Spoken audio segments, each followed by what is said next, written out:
Hello and welcome to the Columbia Daily Tribune's Courtside View Webcast. This is sports editor Joe Walljasper along with Tribune basketball beat writer Steve Walentik. Steve, Missouri finishes the regular season with a 70-66 loss to Kansas. They finished 8-8 in the Big 12, a little disappointing, I guess we would agree. The way they finished the year, it seemed like there was a little bit of a trend that developed that Lawrence Bowers, just when you kind of got to where you could depend on him, pretty much everyone else that was over 6 feet 6 inches tall disappeared completely. Ricardo Ratliff being the most obvious because he's one who had been the best during the regular season. And that came up again during the Kansas game. Other than Bowers, they just got nothing out of their big men. I guess just kind of address what has happened to Ratliff and the effect that's had on this team going down the stretch. Well, he really hasn't shown up the last 3 games, and it's obviously hurt them because they've been thin inside for really all year, and he was, as you said, the one really consistent guy for most of the first 3 months of the season. Mm-hmm. Had put up pretty good numbers for a junior college player, and had been a dependable starter. Had some big games too, and he actually wasn't too bad against Kansas at Allen Fieldhouse. Yeah, other than getting in foul trouble, he played really well that night, mm-hmm. and you could see how much in that game they missed him when he wasn't on the floor with foul trouble because the rebounding discrepancy just was completely amplified without him out there putting a body on somebody. They needed him to do that again on Saturday, and as you said, he wasn't there. He's missing in action for the 3rd straight game. And, he's obviously finishing the season. Now he's scored 12 points and had 8 rebounds in his last 3 games, and he was honestly averaging close to that at one point this season. So it's really hurt them. As for why, I don't know. You're talking about a junior college kid. Maybe he's wearing down a little bit. Obviously, foul trouble has been an issue for him. I think he's going to get in some foul trouble because he's not the most athletic guy. He is a strong kid, and he's willing to bang with people, but he can get out of position sometimes because he's not the quickest guy out there. And I think sometimes when you do that, you do foul. You put yourself in some bad situations, and that's happened. But the fact is they needed a lot more out of him. They just haven't gotten it. Mm-hmm.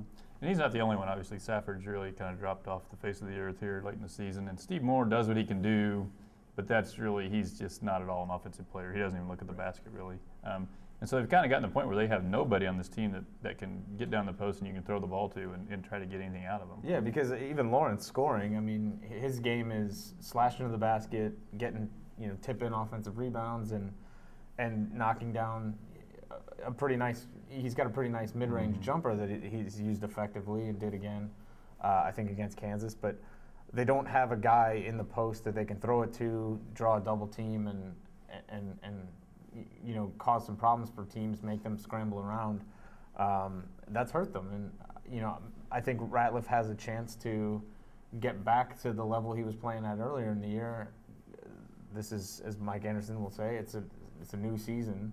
But whether that will happen, we just haven't seen a whole lot of reason to think it will over these last 3 games. The other thing, obviously, that hurts me is Kansas. They play good defense, which has been their bugaboo all year. They hold Kansas to 70 points. They force 24 turnovers, or Kansas commits 24 turnovers, depending on how you look at it. And if you hold that Kansas team to 43% shooting, you got to be really happy with that. So there was kind of some opportunities there, but just a bizarrely bad shooting day for Missouri. And I don't think you can chalk it all up to Kansas' defense. 3 for 23 from three-point range. Missouri, obviously, that's the season low. Some of those were open looks, and we saw them not even make not even hit the rim, not touch the backboard. I mean, just some dreadful misses from 3-point range and some other 2-point shots. They just nobody other than Lawrence really was shooting the ball well, and that's obviously not a winning formula. So that's too bad for Missouri in that it was kind of against Kansas, you don't get a lot of chances where you kind of get them where you have a chance to beat them, and that was one of them. Just a decent shooting day probably would have got the job done, and that would have put a little bit of a different paint job on this season. If you go 9-7, that's not great, but if you had the Kansas win in there, finally you've beaten a decent team, which they really haven't. It's the signature win that really is missing right now on that resume.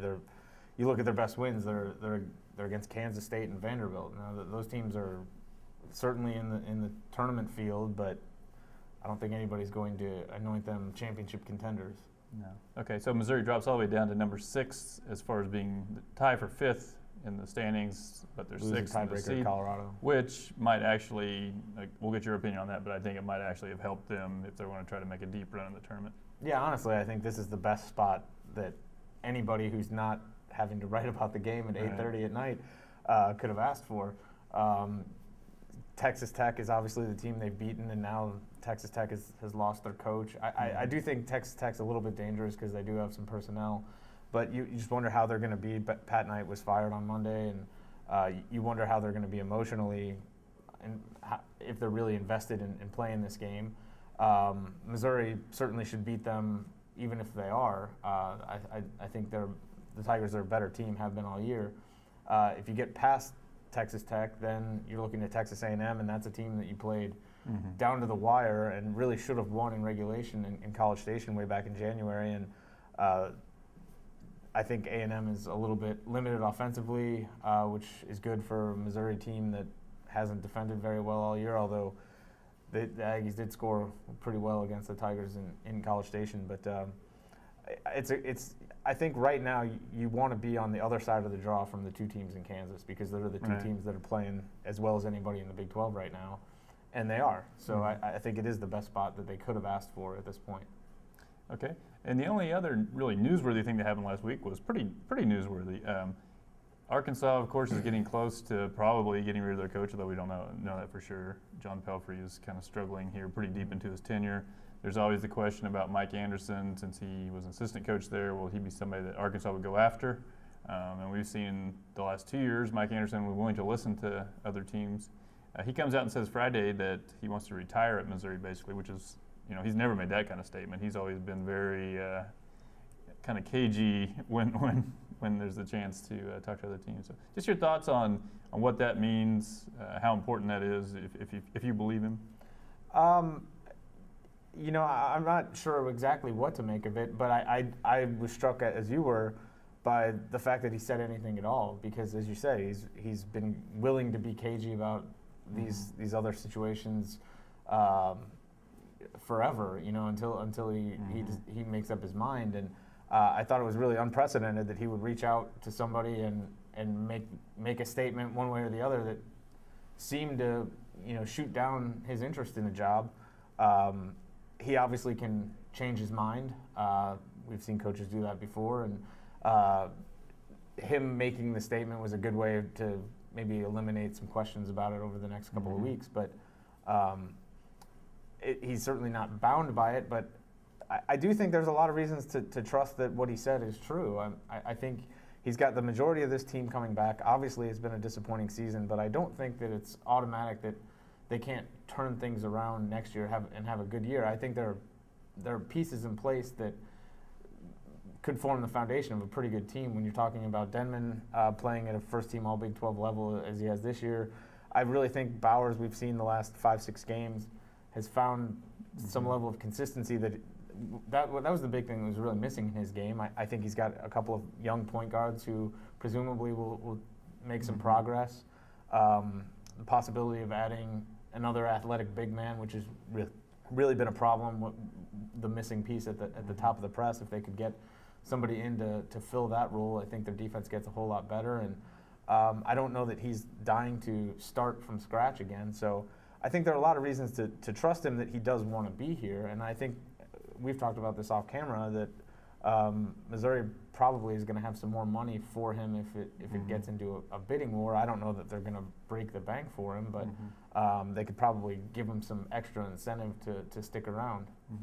I would say this. I tend to believe him because he had a chance the last 2 years to say the same thing he just said, which was, I don't want these distractions. I mean, he was coaching for the chance of the Final Four, and people were asking him these questions, and he wasn't saying what he said last week. So to me, that's a departure from what we've seen before. So to me, if he were still looking, he probably would have played it the same as he'd played it then. So that's number one. Number two, I think there's a little more on the line as far as recruiting-wise. I mean, they're and specifically with Otto Porter down in Southeast Missouri, he's a guy that I think rumor has it is kind of waiting to see, make sure Mike Anderson's still going to be here. I think he's leaning towards Missouri. He's a good big man and a guy who didn't play a lot of AAU basketball, so a lot of other top-notch programs are just sort of now discovering him. Missouri, I don't think, wants to have this weird 2-week lag or 3-week lag where you don't know for sure the coach and let someone else swoop in and get him, because they obviously really need a big man. So that's kind of another little subtext in here. And like you said, I think this is a team that it would be a weird time to walk away from these players. I know no matter what, you're always going to have players you recruited that you're walking away from, but it seems like this is kind of the group that he's sort of hung his hat on. This guys who are juniors now are going to be seniors. Plus, you've got the sons of his close friend that just got here. So it just doesn't make a lot of sense. And then from the money standpoint, just my understanding is obviously the Big 12 now going down to 10 teams. So there's automatically, I think there's something in the neighborhood of $800,000, maybe more, that's going to be coming in revenue just based on dividing the pie 10 ways instead of 12. So there's a little more money there. That's before another television contract. Yeah, and then the new television contract's in it. So there's going to be a little more money. And that's not all going to Mike Anderson, but there's just a little more to play with. I think Missouri wants to get him to what I think would be a fair amount, which would be probably ranking top 15 to 20 coaches in the nation, which is probably about what he deserves. And I think everybody could be happy on the end of this deal.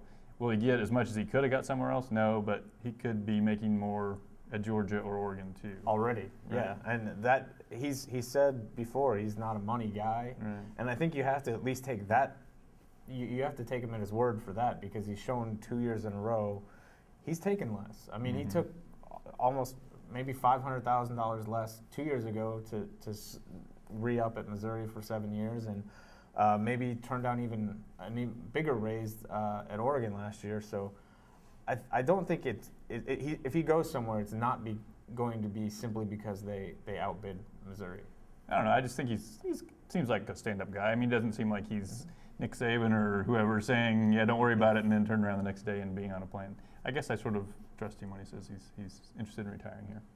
All right, well, that'll do it for this webcast. Join us again next week when we will discuss Missouri's NCAA tournament possibilities.